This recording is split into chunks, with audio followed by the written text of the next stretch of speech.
തിരുവനന്തപുരം ജില്ലയിലെ ആനച്ചൽ എന്ന സ്ഥലത്ത് പള്ളിമൺകുഴി ദേവീക്ഷേത്രത്തിനോട് അടുത്ത് പച്ചപ്പുകൾക്ക് നടുവിൽ ഒരുപക്ഷെ മുരളീധരൻ പണിതുകൊടുത്തത് രാധാകൃഷ്ണന്റെ സ്വപ്നഗ്രഹമാണ്.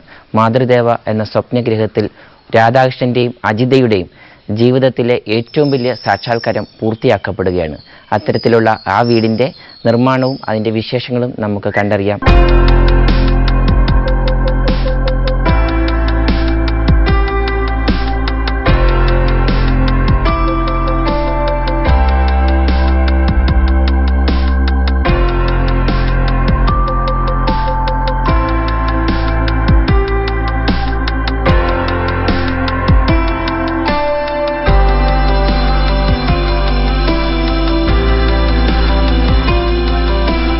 ചിലപ്പോഴൊക്കെ നാം ഒരു നോട്ടത്തിലൊക്കെ നോക്കാൻ ആഗ്രഹിക്കപ്പെടുന്ന വീടുകൾ, ആ വീടുകളിലെ ഒരു പുറംചട്ടിയിൽ ഒരു പക്ഷെങ്കിൽ എന്ത് രീതിയിലാണ് ഇത് ഇത്രയും സിമ്പിളാക്കി ചെയ്തിരിക്കുന്നത്, അല്ലെങ്കിൽ ഏത് മെറ്റീരിയലാണ് യൂസ് ചെയ്യുന്നത് നമുക്ക് തിരിച്ചറിയാൻ ആവാത്ത വിധം ആർക്കിടെക്ട് തൻ്റെ വൈഭവങ്ങൾ തീർക്കപ്പെടാറുണ്ട്. ഒരു പക്ഷെങ്കിൽ ഈ വീടിനെ നമുക്ക് ആ രീതിയിൽ വേണം കാണാൻ എന്നുള്ളതാണ് ഏറ്റവും വലിയൊരു പ്രത്യേകത. മൺപാതയിലൂടെ കടന്നു വരുന്നു, വളരെ ഇടുങ്ങിയ വഴിയാണ്, പിന്നെ വിശാലമായിട്ടുള്ള ഒരു തൊടിയാണ് നമുക്ക് കാണാനായി സാധിക്കുന്നത്. ഇതിനൊക്കെ യോജിച്ചുകൊണ്ട് വളരെ സിമ്പിളായിട്ട് ഒരു ഗ്രാമപ്രദേശത്ത് വീട് തീർക്കപ്പെടുമ്പോൾ, ചിലവ് കുറഞ്ഞ വീട് തീർക്കപ്പെടുമ്പോൾ ഒരുപക്ഷെ അത് ഈ കാലഘട്ടത്തിൽ അതിശോക്തിയിലേക്ക് പോകാം, അല്ലെങ്കിൽ ഒരുപക്ഷെങ്കിൽ അതിൻ്റെ നിറങ്ങളും അതിൻ്റെ മെറ്റീരിയലുകളുമൊക്കെ നമുക്ക് കൂടുതൽ അറിയാനുള്ള ആഗ്രഹം തോന്നാം. അത് സർവ്വസാധാരണമാണ്. ഇവിടെ നമുക്ക് നോക്കാം, എലിവേഷൻ വളരെ സിമ്പിളാണ്. സാധാരണ നമ്മൾ കൊടുക്കുന്ന കേരള സ്റ്റൈലിലൊക്കെ കാണാറുള്ളതുപോലെ ഷെയ്ഡുകൾ നല്ല തള്ളിയിട്ടുകൊണ്ട് കാലാവസ്ഥയ്ക്ക് യോജിച്ചുകൊണ്ട് ഭൂമിശാസ്ത്രപരമായ രീതിയിൽ അതിൻ്റെ കാൽക്കുലേഷനുകളൊക്കെ ക്ലിയർ ചെയ്തുകൊണ്ട് ഒരുപക്ഷെങ്കിൽ ഷെയ്ഡിനെ കൃത്യ അളവുകളും കൃത്യമായ ജോമെട്രിക്കും ഒക്കെ ഉപയോഗിച്ച് ചെയ്തിരിക്കുന്ന കാഴ്ച നമുക്ക് ആദ്യം കാണാം. ഷെയ്ഡാണ് കാലാവസ്ഥയ്ക്ക് കേരളത്തിലെ ഏറ്റവും മർമ്മപ്രധാനമായ ആവശ്യം എന്നുള്ളതാണ് ഇന്ന് കണ്ടുവരുന്നത്. കാരണം കണ്ടംപററി സ്റ്റൈലുകളിൽ നമ്മൾ എടുത്തു വരുന്ന സ്ക്വയർ കട്ടിങ്ങുകളിൽ നിന്ന് വ്യത്യസ്തമായിക്കൊണ്ട് ഒരു പക്ഷെങ്കിൽ ഈ കണ്ടംപററി സ്റ്റൈലിനോട് യോജിക്കുകയും കേരള സ്റ്റൈലിന് വേണ്ടിയിട്ടുള്ള ഒരു സമചതുര രീതിയിൽ തീർക്കപ്പെടുകയും ചെയ്യുന്ന ഒരു വീടിൻ്റെ നിർമ്മാണമാണ് നമുക്ക് പുറത്തെ എലിവേഷനിൽ കാണാൻ സാധിക്കുന്നത്.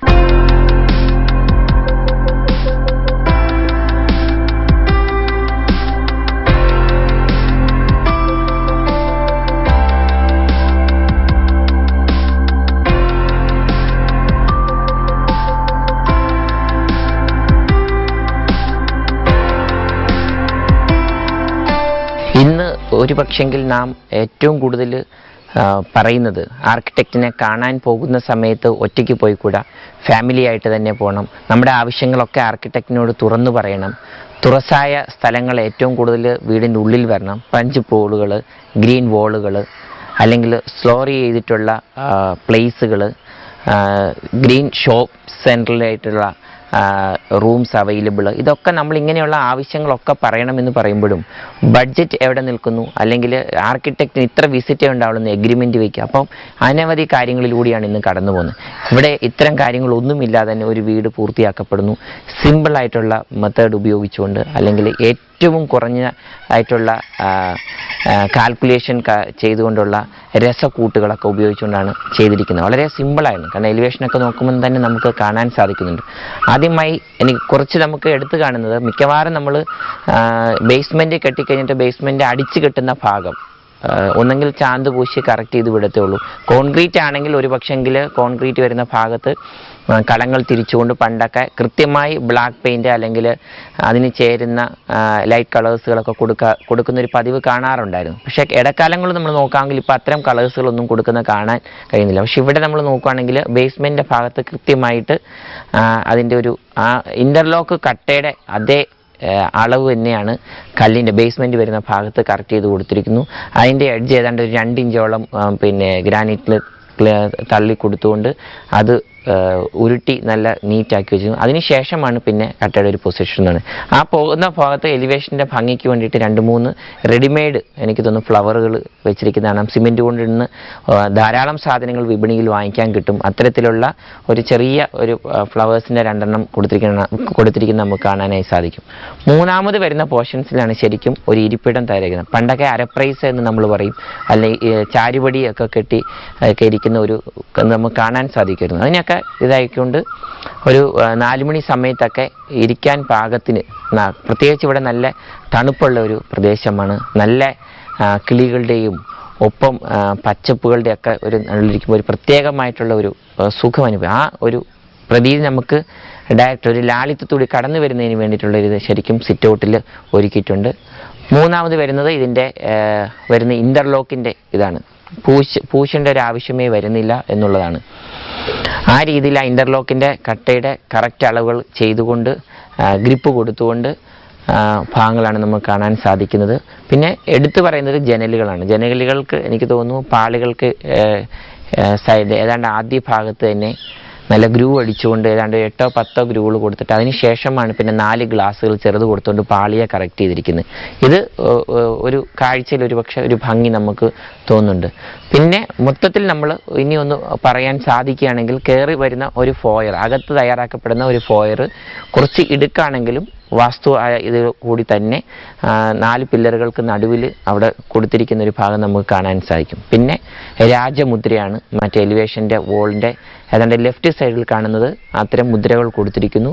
പിന്നെ കളറിൻ്റെ ഒരു കോമ്പിനേഷൻ. പിന്നെ ഏതാണ്ട് എനിക്ക് തോന്നുന്നു ഒരു ഒറ്റ നില ആണ് വീടിൻ്റെ ഇതിൽ, ഗ്രൗണ്ട് ഫ്ലോർ മാത്രമേ ഉള്ളൂ. അതുകൊണ്ട് തന്നെ ഇതിന് മറ്റൊരു പ്രധാന ആകർഷണം എന്ന് പറയുന്നത്, ഒരുപക്ഷെ ഒരു ബ്യൂട്ടിയിലേക്കൊക്കെ ഇതിനെ വിടാൻ പറ്റുന്ന ഭാഗം എന്ന് പറയുന്നത് പാരപ്പിറ്റ് തന്നെയാണ്. പാരപ്പിറ്റ് പണ്ട് വലിയ ഒരു തരംഗം സൃഷ്ടിച്ചിരുന്ന ഒരു ഇതുണ്ട്. ഇന്നിപ്പം ഇതിവിടെ നമ്മൾ നോക്കുകയാണെങ്കിൽ സിമ്പിളായിട്ട് പാരപ്പിറ്റ് ചെയ്തിരിക്കുന്നു എന്നുള്ളതേ ഉള്ളൂ. മുരളീധരൻ്റെ വർക്കിൻ്റെ ഏറ്റവും വലിയൊരു മറ്റൊരു പോസിറ്റീവായിട്ട് ഇവിടെ കാണേണ്ടത് നമുക്കല്ലേ കാണാൻ സാധിക്കുന്നതെന്ന് പറഞ്ഞാൽ മിക്കവാറും ട്രസ് വർക്ക് ചെയ്തുകൊണ്ടാണ്. കട്ട ചെയ്തു, ട്രസ് വർക്ക് ചെയ്തു, പോളിഷ് ചെയ്തു, അല്ലെങ്കിൽ പൂഷ് ഇതൊക്കെ ചെയ്യാൻ. ഇവിടെ നേരെ തിരിച്ച് ഈ ഉള്ള ബഡ്ജറ്റിൻ്റെ അകത്ത് ഈ വീട് ഫുള്ള് വാർത്ത് കഴിഞ്ഞിരിക്കുന്നു എന്നുള്ളതാണ്. അപ്പം പുറംഭാഗങ്ങളൊക്കെ സുരക്ഷിതമായിരിക്കുന്നു. കളറുകൾ കൊണ്ടും ചെറിയ ഡിസൈനുകൾ കൊണ്ടും ഒക്കെ ഭംഗിയാക്കപ്പെട്ടിരിക്കുന്ന ഒരു കാഴ്ച നമുക്ക് കാണാനായി സാധിക്കും. പിന്നെ ഫ്ലോർ ഉപയോഗിച്ചിരിക്കുന്ന ഗ്രാനൈറ്റിൻ്റെ ഇതാണ്. ചാരുപടി ഭാഗത്ത് വരുന്ന ഈ ഒരു ഹാഫ് ഭിത്തിയിൽ ഉപയോഗിച്ചിരിക്കുന്ന ഗ്രാനൈറ്റിൻ്റെ ഇതാണ്. സ്റ്റെപ്പിലും ഗ്രാനൈറ്റിൻ്റെ ഇതുണ്ട്.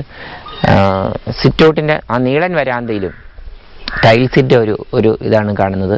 പ്രധാന ഡോറാണെങ്കിൽ എനിക്കൊന്ന് ടീക്ക് കൊണ്ട് വളരെ ഇതായിട്ട് പഴയ മണിച്ചിത്ര താഴ്പൂട്ടിൻ്റെ സ്റ്റൈലിലൊക്കെ വരുന്ന വലിയ ആകർഷണം കൊടുക്കുന്ന രീതിയിലുള്ള ഒരു രീതിയിൽ തന്നെ നമുക്ക് പ്രധാന വാതിലിനെയൊക്കെ കാണാൻ സാധിക്കുന്നു. അങ്ങനെ നമ്മൾ വെളിയിൽ നിന്ന് നോക്കുമ്പോൾ, അല്ലെങ്കിൽ കാഴ്ചക്കാർക്ക് നോക്കുമ്പോൾ, അല്ലെങ്കിൽ ഈ മേഖലയിൽ നിന്ന് തന്നെ അതിൻ്റെ ഉൾത്തടത്തിലേക്ക് നോക്കുമ്പോഴും ഒക്കെ ഏതാണ്ട് ഒരു ചെറിയ സ്വപ്നത്തിന് വേണ്ട എല്ലാ കാര്യങ്ങളും കൂട്ടുകളും ഒക്കെ കൊടുത്തിരിക്കുന്നത് നമുക്ക് കാണാൻ കഴിയും.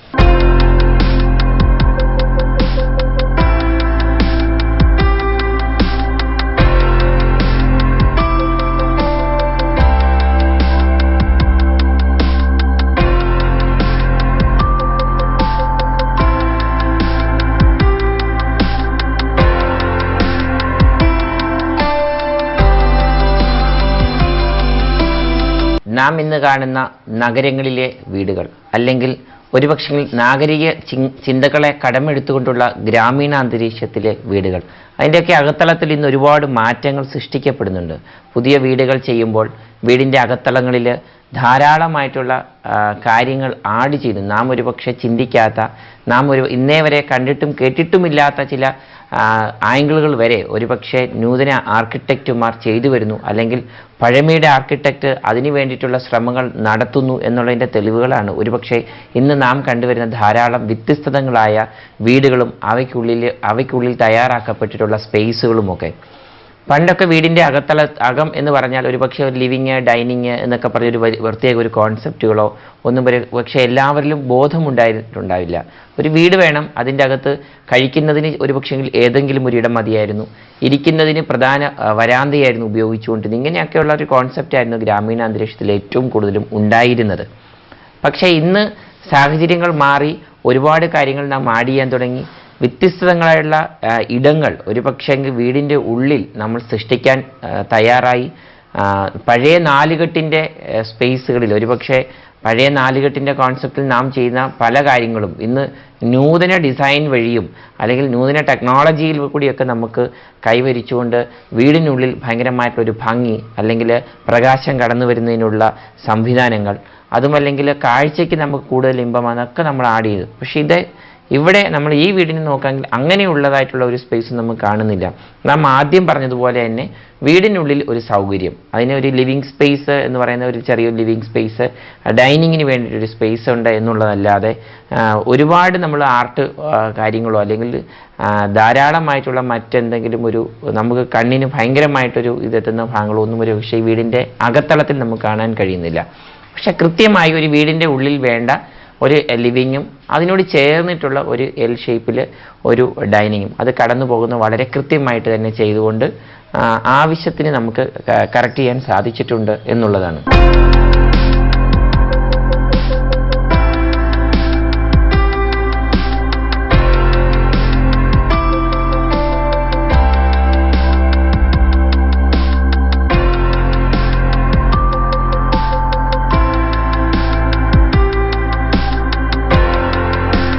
ഇൻ്റർലോക്ക് സിസ്റ്റമാണ് എങ്കിലും അകത്തെ ചുവരുകളെല്ലാം തന്നെ വളരെ വൃത്തിയായി ഭംഗിയായി തേച്ച് നല്ല നീറ്റാക്കിയിരിക്കുന്നു എന്നുള്ളതാണ്.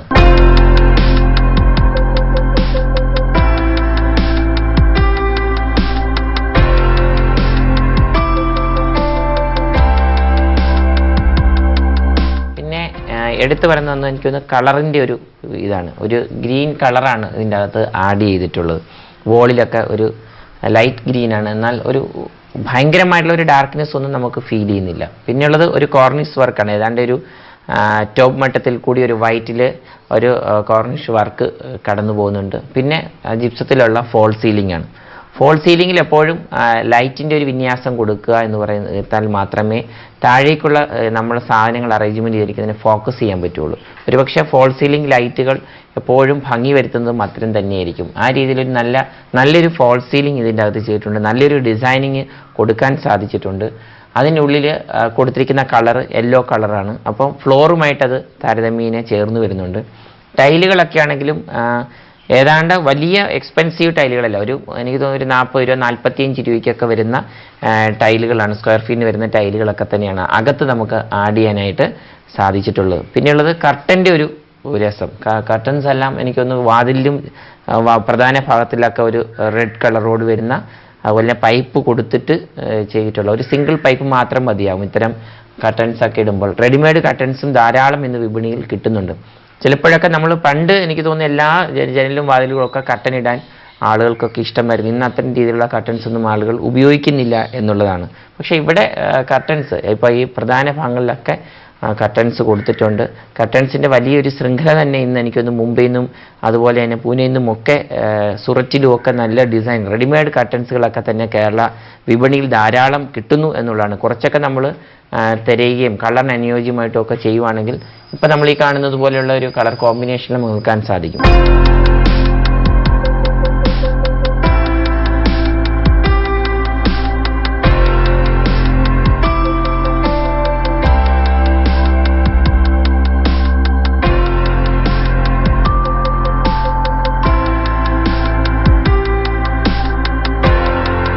പിന്നെയുള്ളതെന്ന് പറഞ്ഞാൽ ഇലക്ട്രിക്കൽ വർക്കാണ്. വളരെയധികം ശ്രദ്ധിക്കേണ്ട ഒരു പോർഷൻസ്. മിക്കവാറും ഇത്തരത്തിലുള്ള ബജറ്റ് ഹോമുകളൊക്കെ ചെയ്യുമ്പോൾ നമ്മൾ ഹൈലൻഡ് ഷീറ്റ് എടുത്ത് സ്വിച്ചസ് രണ്ടാമത് അതിൻ്റെ അളവിൽ വെട്ടിയെടുത്തുകൊണ്ടാണ് നമ്മൾ മിക്കവാറും ഇലക്ട്രിക്കൽ സംബന്ധമായിട്ടുള്ള നേരത്തൊക്കെ ഇത്തരം വർക്കുകൾ ചെയ്യുന്നത്. പക്ഷേ കുറച്ച് നാൾ കഴിയുമ്പോൾ നമുക്കത് വളരെയധികം അസ്വസ്ഥത തോന്നും. കാരണം വുഡാണ് അതിൻ്റെ അകത്ത് കൊടുത്തിരിക്കുന്നത്. വുഡിന് മുകളിൽ നമ്മൾ ഹൈലൻഡ് ഷീറ്റ് കൊടുത്ത് സ്വിച്ച് വെച്ച് പിന്നെ അത് സ്ക്രൂ ചെയ്ത് പോളിഷ് നമുക്ക് തോന്നുമെങ്കിലും കുറച്ച് നാൾ കഴിയുമ്പോൾ നമുക്ക് തോന്നും. പക്ഷേ ഇവിടെ കൃത്യമായി അതൊന്നുമല്ല, നല്ല ഒന്നാന്തരം ഒരു ജെൻടെക്സ് ടൈപ്പ് തന്നെയായിട്ടുള്ള ഒരു സ്വിച്ച് ബോർഡ് സിസ്റ്റമാണ് എല്ലാത്തിലും ആഡ് ചെയ്തിട്ടുള്ളത്. ഇത്തരം സ്വിച്ച് ബോർഡുകൾ എക്സ്പെൻസീവാണ്. പ്രത്യേകിച്ച് ബോക്സ് ടൈപ്പ് അകത്ത് കൊടുത്തുകൊണ്ട് പിന്നെ അതിൻ്റെ പുറമേ വരുന്ന ചട്ടക്കുള്ളിൽ ഇത്തരത്തിലുള്ള ഷീറ്റുകൾ കൊടുക്കുമ്പോൾ സ്വാഭാവികമായിട്ടും എക്സ്പെൻസ് നൽകിയിട്ടുള്ള ഇതാണ്. പിന്നെയുള്ളത് മെയിൻ സ്ഥലത്ത് ഇപ്പോൾ ഈ ലിവിങ്ങിൻ്റെ ഒരു പ്രധാന ഭാഗം നമ്മൾ നോക്കാമെങ്കിൽ ഫോൾ സീലിങ്ങിൻ്റെ ആ ഭാഗത്തൊന്നും സീലിംഗ് ഫാൻ ഇല്ല, പകരം ഒരു വോൾ ഫാനാണ് കൊടുത്തിട്ടുള്ളത്. വോൾ ഫാനിൽ കുറച്ചൊക്കെ ബുദ്ധിമുട്ടുകൾ ഉണ്ട് എങ്കിലും ചിലയിടങ്ങളിൽ ലൈറ്റിൻ്റെ അറേഞ്ച്മെൻറ്റ്സിനും ഒപ്പം ഫാനിൻ്റെ ഇതിനു വേണ്ടി കൊടുക്കുമ്പോഴത്തേക്ക് ഇത്തരത്തിലുള്ള വോൾ ഫാനിങ് എനിക്ക് തോന്നുന്നു വലിയ ഒരു തെറ്റായിട്ട് നമുക്ക് തോന്നുന്നില്ല എന്നുള്ളതാണ്. പിന്നെയുള്ളത് ജനലുകളാണ്. ലിവിങ്ങിന് പ്രധാന ഇതിൽ 2 ഡോറിൻ്റെ ഇടത് ഭാഗത്ത് ജനലുകൾ പോകുന്നുണ്ട്. ആ ജനൽ രണ്ടും സിംഗിൾ പാളികളാണ് പോയിട്ടുള്ളത്. അതിൽ നിന്നൊരു പ്രകാശം ലിവിങ്ങിനെ അകത്തേക്ക് കടന്നു വരുന്നുണ്ട്. ഡൈനിങ്ങിലാണ് നല്ല വിസ്തൃതിയിലൊരു വിൻഡോ നമുക്ക് കാണാനായി സാധിക്കും. ഈ ഡൈനിങ്ങിൻ്റെയും ലിവിങ്ങിൻ്റെയും സ്പേസിൻ്റെ നടുക്ക് എനിക്കൊന്ന് കിച്ചനെ വേർതിരിക്കുന്ന ഒരു ഗ്ലാസ് പാർട്ടീഷനാണ്. ഗ്ലാസ് പാർട്ടീഷനല്ല, അതിൻ്റെ അകത്ത് ശരിക്കും ഒരു കോക്രി കംപ്ലീറ്റ് നമുക്ക് സെറ്റ് ചെയ്യാൻ അറേഞ്ച്മെൻ്റ് ആകുന്ന രീതിയിൽ തന്നെയാണ് ആ ഭാഗത്ത് ഡൈനിങ്ങിൻ്റെ ആ ഒരു ലെഫ്റ്റ് സൈഡ് വോളിൽ ക്രമീകരിക്കുന്നത്. പക്ഷേ മറ്റൊരു കാര്യം വെച്ചാൽ കിച്ചൺ ഡൈനിങ്ങിൽ ഇരിക്കുമ്പോൾ കിച്ചൻ്റെ ഉൾഭാഗം കാണാൻ പറ്റും. പ്ലെയിൻ ഗ്ലാസ് ആണ് ഇട്ട് വർക്ക് ചെയ്തിട്ടുള്ളത്. ഒരു പക്ഷെങ്കിൽ ഓപ്പൺ മൈൻഡ് എന്നോട് കിച്ചൺ ഇന്ന് ധാരാളം വരുന്നുണ്ട്.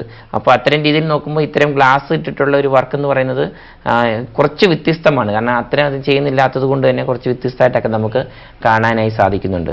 നേരെ നമ്മൾ നോക്കുന്ന സ്ട്രൈറ്റ് ഇപ്പം ചെറിയൊരു ഫോയർ ടച്ചിൽ നിന്ന് കയറി അവിടെ നിന്ന് കയറി സിറ്റ് ഔട്ട് നീളം വരാന്ത വഴി വന്ന് നേരെ ലിവിങ്ങിൽ നോക്കുമ്പോൾ തന്നെ മറ്റൊരു ചെറിയൊരു കട്ടിംഗ് സ്പേസും അതിനുള്ളിലാണ് ബാത്റൂം അറേഞ്ച് ചെയ്തിരിക്കുന്നത്. ബാത്റൂമിൻ്റെ മെയിൻ ഡോർ നമ്മൾ തുറക്കുമ്പോൾ തന്നെ അതിൻ്റെ അകത്ത് പിന്നെയും ഒരു സ്ലൈഡിംഗ് പാർട്ടീഷൻ കൊടുത്തിട്ടുണ്ട്.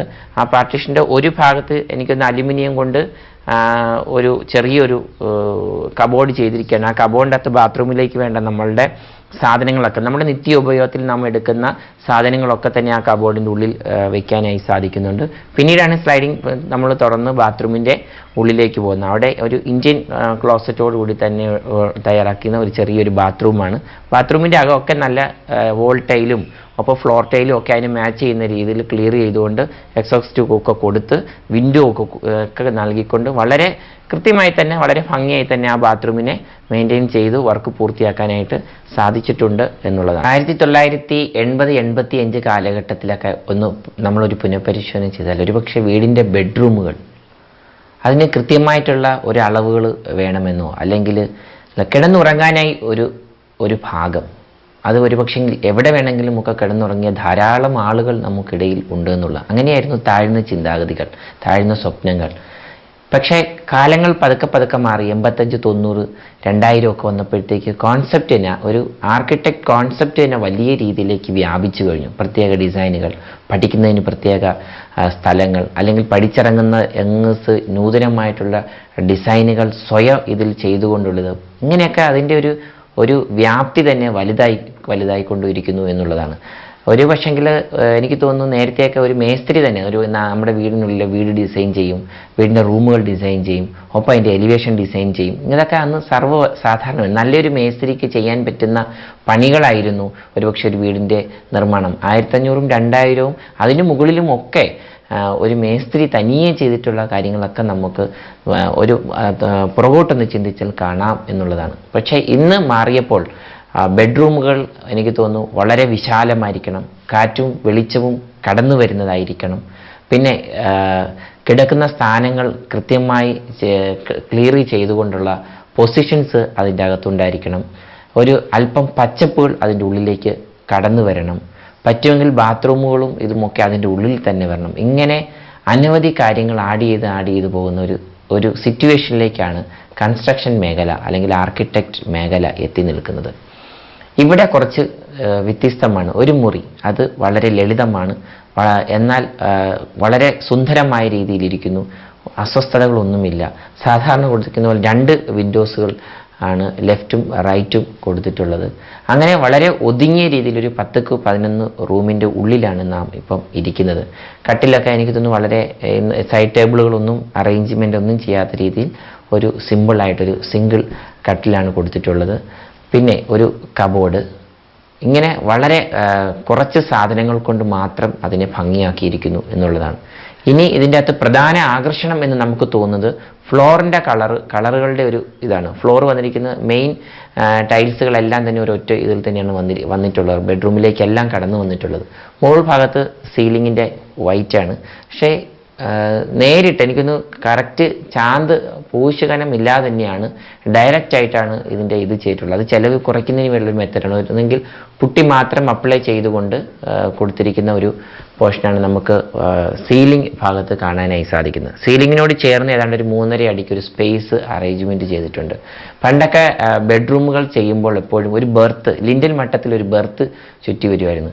അത്തരത്തിലുള്ള ഒരു ബെർത്ത് വെക്കുമ്പോൾ ഒരു കുഴപ്പമെന്ന് വെച്ചാൽ ബെഡ്റൂമിൽ നമ്മൾ മിക്കവാറും വരുന്ന ഈ വേസ്റ്റ് സാധനങ്ങളൊക്കെ ഈ ബെർത്തിന് മുകളിൽ ഇങ്ങനെ എടുത്ത് വെക്കുമ്പോൾ ബെഡ്റൂമിൻ്റെ ആ സ്വാഭാവിക ഭംഗി നഷ്ടപ്പെടും. പിന്നീട് അത് കബോർഡ് സിസ്റ്റത്തിലേക്ക് വന്നു.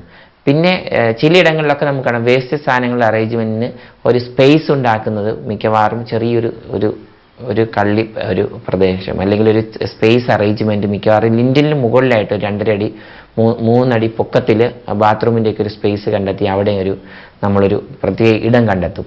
ആ രീതിയിൽ ഈ ബെഡ്റൂമിൻ്റെ മുകൾ ഭാഗത്ത് ഒരിടം കണ്ടെത്തിയിട്ടുണ്ട് എന്നുള്ളതാണ്.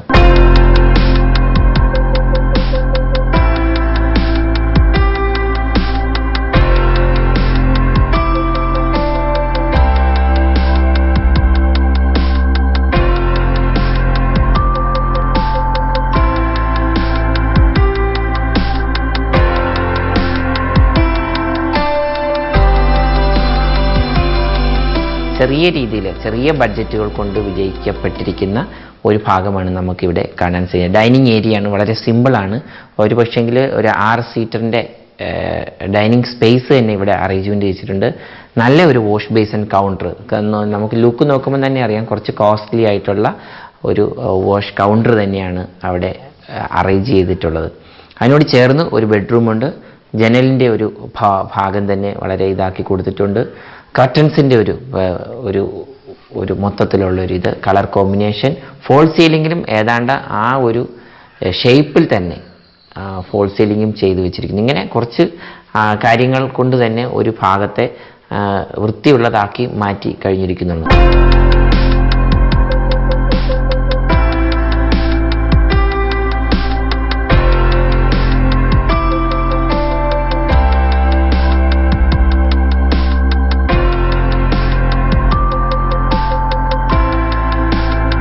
ഡൈനിങ്ങിനോട് ചേർന്ന് തന്നെയാണ് നമ്മൾ കടന്നു വരുന്നത് കിച്ചണിലേക്കാണ്. കിച്ചണിൽ അലുമിനിയം കൊണ്ട് ഒരു ഡോർ ചെയ്തിട്ടുണ്ട്. അത് ഗ്ലാസ് തന്നെയാണ്. ഞാൻ ആദ്യം പറഞ്ഞതുപോലെയുള്ള ഭാഗങ്ങളൊക്കെ തന്നെ ഈ വോളിൽ ക്രമപ്പെടുത്തിയിട്ടുണ്ട്. പിന്നെ വരുന്നത് മോഡുലാർ കിച്ചണാണ്. മോഡുലാർ കിച്ചണ് ഒപ്പം പുകയെടുപ്പിൻ്റെ ഒരു ഭാഗം, സാധാരണ ഒരു കിച്ചണ്, പിന്നീട് ഒരു വർക്ക് ഏരിയ, അങ്ങനെ ഒരു എൽ ഷേപ്പിൽ 3 ഭാഗങ്ങളാണ് സ്ക്വയർ പ്ലോട്ടിൻ്റെ അകത്ത് തയ്യാറാക്കപ്പെട്ടിട്ടുള്ളത്. അത് ഡ്രോയിങ്ങിൻ്റെ മറ്റൊരു വ്യത്യസ്ത ഭാവം തന്നെയാണ്. കാരണം പുറകിൽ നമ്മൾ നോക്കിയൊരാണെങ്കിൽ വർക്ക് ഏരിയയുടെ ഭാഗം ചെറിയ രീതിയിലത്തെ വായു സഞ്ചാരങ്ങളൊക്കെ ധാരാളമായിട്ടുള്ള പ്രത്യേകിച്ച് സ്ഥലങ്ങളൊക്കെ കൂടുതലുള്ളത് കൊണ്ട് അത്തരമൊരു പ്ലേസ് ഇവിടെ ആവശ്യമാണ്. അപ്പോൾ അതിനനുസരിച്ചിട്ട് ഒരു സ്ക്വയർ ഫീറ്റിൻ്റെ അകത്ത് ആ ഒരു ഏരിയയും കൂടി കറക്റ്റ് ചെയ്തുകൊണ്ട് കൊടുക്കുന്നത് വഴി ഒരു വിജയം തന്നെയാണ്. മോഡുലാർ കിച്ചണിൽ വലിയ നാം കാണുന്ന ഒരു ബഹളങ്ങളൊന്നും തന്നെയില്ല. എനിക്ക് തോന്നുന്നു സ്ലാബ് കൊണ്ട് ക്ലിയർ ചെയ്തിരിക്കുന്നതാണ്. ആദ്യം തന്നെ ഇഷ്ടിക കൊണ്ടും അതുപോലെ തന്നെ കോൺക്രീറ്റ് കൊണ്ടും ചെയ്തിരിക്കുന്ന ടേബിളാണ്.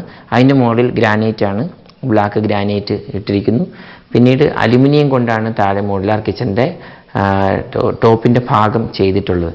പിന്നെ എനിക്കൊന്ന് വോളിൽ ക്രമപ്പെടുത്തിക്കൊണ്ടുള്ള കിച്ചൻ്റെ ഇതൊന്നും തന്നെ ഇവിടെ കാണുന്നില്ല എന്നുള്ളതാണ്. താഴത്തെ തട്ടിൽ മാത്രം ഒതുങ്ങി നിൽക്കുന്ന ഒരു കിച്ചനാണ്. ഒപ്പം ജനലുകളുടെ ഒരു ഭാഗം കൃത്യമായ അളവിൽ കൊടുത്തിരിക്കുന്നത് കൊണ്ട് കാറ്റും വെളിച്ചവും കിച്ചണിലേക്ക് കിഴക്ക് ദർശനത്തിൽ നിന്ന് ഡയറക്റ്റായിട്ട് വരാൻ സാധിക്കുന്നു. അപ്പോൾ പ്രകാശത്തിൻ്റെ രശ്മി കിച്ചൻ്റെ ഉള്ളിലേക്ക് പ്രവേശിക്കുക വഴി വാസ്തുവിൻ്റെ ഭാഗവും കൃത്യതയിൽ ചെയ്തുകൊണ്ട് തന്നെയാണ് ആർക്കിടെക്റ്റ് ആ ഭാഗത്തെ പൂർത്തിയാക്കിയിരിക്കുന്നത്. ഗ്രീനും യെല്ലോയും കളറുകൾ മിക്സ് ചെയ്തിരിക്കുന്നു എന്നുള്ളതാണ്. അങ്ങനെ മോഡുലാർ കിച്ചനെ വലിയ അധികം വർണ്ണിക്കാൻ മാത്രമുള്ള കാര്യങ്ങളൊന്നുമില്ലാതെ ഒരു ചെറിയ വീട്ടമ്മയ്ക്ക് ചെറിയ സന്തോഷത്തിന് വേണ്ടി ചെറിയ ബഡ്ജറ്റിൽ ഒതുക്കിയിരിക്കുന്നു എന്ന് വേണമെങ്കിൽ പറഞ്ഞ് നമുക്ക് അവസാനിപ്പിക്കാം എന്നുള്ളതാണ്.